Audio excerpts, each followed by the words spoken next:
thank you for joining us here in Newcastle, one of Australia's truly great regional cities. We are in Newcastle today to launch the first day of operations of Disability Care Australia, Australia's first comprehensive national disability insurance scheme.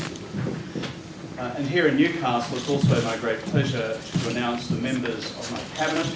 There'll be a full list circulated of the members of the Outer Ministry and of course of the Parliamentary Secretaries as well. The core task of this Australian government is to keep the economy strong. Given the threats we face from the global economy, the end of the China resources boom, also the beginnings of a credit squeeze in China itself, and given the size of the China economic relationship and its impact on the Australian economy at large, our jobs, our standards of living, our growth, as well as the overall well-being of our economy, we've got to make sure we get our responses, our economic policy responses, right to this new set of challenges. I believe as Prime Minister of Australia, the right response is twofold. Number one, we must continue to diversify our economy, not to have all our eggs in one basket. And that means ensuring that we are doing whatever we can to boost our manufacturing, to boost our services industries, to boost our agribusinesses, to generate new jobs in these sectors rather than simply relying upon just one. And second, to do this by making full use of the falling exchange rate, which in fact boosts our global productivity. Secondly, to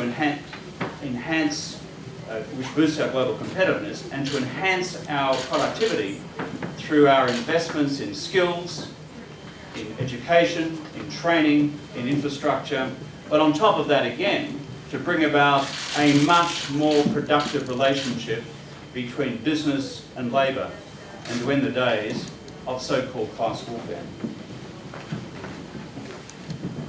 We're interested as a government in pulling Australian businesses and the labour movement together to work in the Australian national interest. That's why proven economic leadership, given the enormous challenges that we face, is so important. Proven leadership that, frankly, I had to learn on the job as Prime Minister during the global financial crisis. That's why I have assembled today a strong economic team, one with vastly more experience and vastly more competence than those we face opposite. This team will be led by Chris Bowen as Treasurer of the Commonwealth. Chris has served as Assistant Treasurer, he has served as Minister for Financial Services, he is respected by the Australian business community. He's a good bloke. He's not only safe hands, he's also a bloke capable of taking the very hard decisions. Highly intelligent, a man of courage, not a populist. Penny Wong continues as the Minister for Finance. Every Cabinet economic team needs a Dr. No. Someone prepared to say to their ministerial colleagues, great idea, colleague, but we can't afford it. Penny will continue to perform that function. She is a highly intelligent person. I've known her for a long, long time, and she has a prodigious work ethic. I said just before that productivity was central to our economic task. Better skills, better infrastructure, but also the end of unnecessary divisiveness between business and unions. Deputy Prime Minister Anthony Albanese has responsibility for infrastructure, now broadband as well, transport and communications. This is a large set of responsibilities for a man with a prodigious work ethic and a heart for all Australia. He will do the job well. He will help keep the nation's arteries going. Without properly functioning national infrastructure, the roads, rails and ports which have served us well in the past, in which we must continue to invest in the future, the new infrastructure, a national broadband network, NBN. On top of that, we of course have the skills agenda. Bill Shorten will become the new Minister for School Education with responsibility for the National School Improvement Program, or what we call our Better Schools Plan for our kids' future. He will retain the portfolio of industrial relations. Within government, Bill will also have a new responsibility for driving the productivity agenda with business and unions. Kim Carr will be the Minister for Innovation, Industry, Science, as well as higher education. Higher education is critical for our future. Kim has a passion for this sector, and I'm sure he will develop a strong, productive, reform-oriented agenda with the sector. Kim will be joined by Brendan O'Connor, the new Minister for Employment, Skills and Training. Gary Gray will continue as Minister for Resources and Energy, Minister for Tourism and Minister for Small Business. He will also bring to the Cabinet table the strong economic voice of West Australia. On top of this, Richard Marles will join the Cabinet as the Minister for Trade.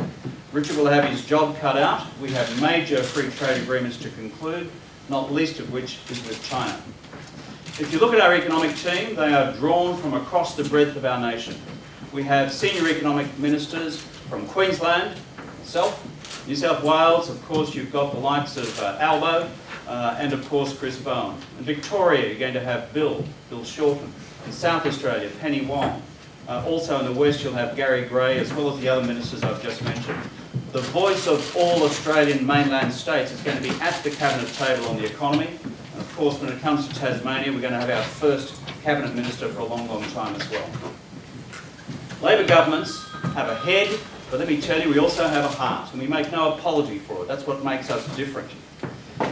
I'm delighted that Jenny Macklin will continue today as Minister for Family Services and Minister also responsibility for disability reform and also Minister for Indigenous Affairs.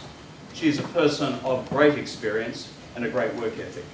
Tanya Plibersek will continue in health, and her portfolio will also now include medical research. She will be the Minister for Health and Medical Research.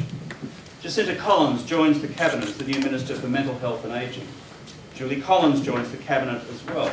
And this is to ensure that we have a proper voice at the Cabinet table for housing and homelessness, two enduring passions of mine since the day I first became the Leader of the Opposition some time ago. She will also be Minister for the Status of Women. Catherine King also joins the Cabinet. Catherine's from Ballarat, one of Australia's great regional cities. She will be Minister for Regional Australia, Local Government and Territories to ensure that Australia's regions get a fair go. That's what's important. It's not just the capital cities, and it's not just Sydney and Melbourne, let me tell you. This is a high priority for us all, to make sure that all Australians get a decent share of the national cake. In terms of the regions, but also the economy more broadly, we have, of course, the important portfolio of agriculture, fisheries and forestry.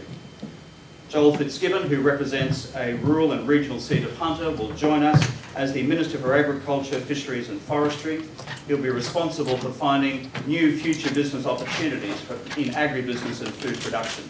He'll bring a strong voice for the regions, a strong voice for agriculture, a strong voice, of course, for our forestry workers, and a strong voice also for our fisheries.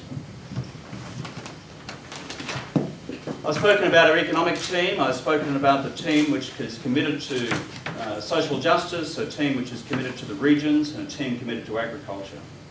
Our national security team is strong. We have Bob Carr, who will continue as Foreign Minister, Stephen Smith, who will continue as Defence Minister, Mark Dreyfus will continue as Attorney General and Minister for Emergency Management. Tony Burke will be the new Minister for Immigration, Multiculturalism, and also for citizenship. He's had great experience as a Shadow Minister for Immigration in the past. He has a fine policy mind. He's very tough-minded. He also has a heart, and I'm sure he'll do well in this portfolio. Jason Clare will continue as Minister for Home Affairs and Minister for Justice in the Outer Ministry.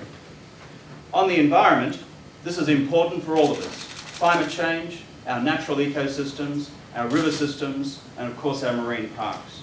Mark Butler from South Australia will be Minister for Climate Change and Minister for the Environment, Water and Heritage. And I welcome Mark to this new portfolio area of responsibilities.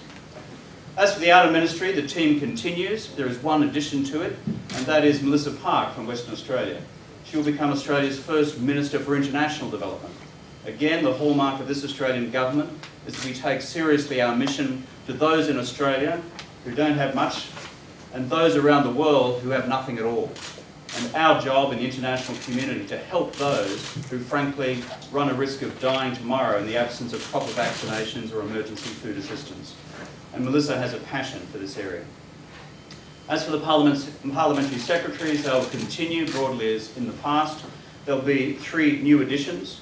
One is, of course, Ed Husick, who will be Parliamentary Secretary to the Prime Minister. He'll also be Parliamentary Secretary for Broadband. Alan Griffin, Parliamentary Secretary of the Prime Minister also, and Cabinet Secretary for this government. And Doug Cameron will be the Parliamentary Secretary for Housing and Homelessness. Colleagues, this is a strong team. I'm proud to lead this team. This team has been selected on the basis of merit. I'm delighted that in this cabinet of ours, we'll have the largest number of women of any cabinet in Australia's history. This is a very strong team. Penny Wong at the head of it, and so many others with her as well. I've mentioned before, of course, Jenny. I've mentioned also before, of course, Tanya, joined by 3 new women ministers as well. This will be a great contribution to the cause of women, as well as the cause of good government in Australia. I'd also like to make mention of Simon Crean. Simon will be making a statement on his own future later today, as I'm advised by him. I would also like to acknowledge here publicly as Prime Minister of Australia how much I value his work over the years. He has been an extraordinary leader in our movement for a long period of time. He's worked in previous Australian Labor governments. He has worked prior to that as head of the Australian trade union movement. He played an extraordinary role in fashioning the Accord and bringing our industrial relations system kicking and screaming into the 21st century. I acknowledge his contribution. In the period that I was Prime Minister also, a fantastic Minister for Trade. And certainly under Prime Minister Gillard, he's performed well in regional Australia, where in the regions, they love him. They really do, because he's got a heart for regional Australia. But I'll leave his own statement on his own future to him, and I understand he'll be standing up later today, based on a conversation I had with him yesterday. The new Cabinet will be sworn in at Government House in Canberra by Her Excellency the Governor-General at 2 o'clock this afternoon. Following that, the full Ministry will meet at 4 p.m. We'll get down to business in Parliament House in the Cabinet Room, and the business of government will continue. To conclude, before I take your questions, ours is a great country, but you know something? We can even make it better. We've got enormous potential. Our job in the future is to harvest that potential and make an even better Australia, stronger Australia, a fairer Australia, the hallmarks of what we as Australian Labor governments seek to do. And on the way through, our job is, while keeping the economy strong, never, ever, ever to allow the fair go to be thrown out the back door. I'm happy to take your questions.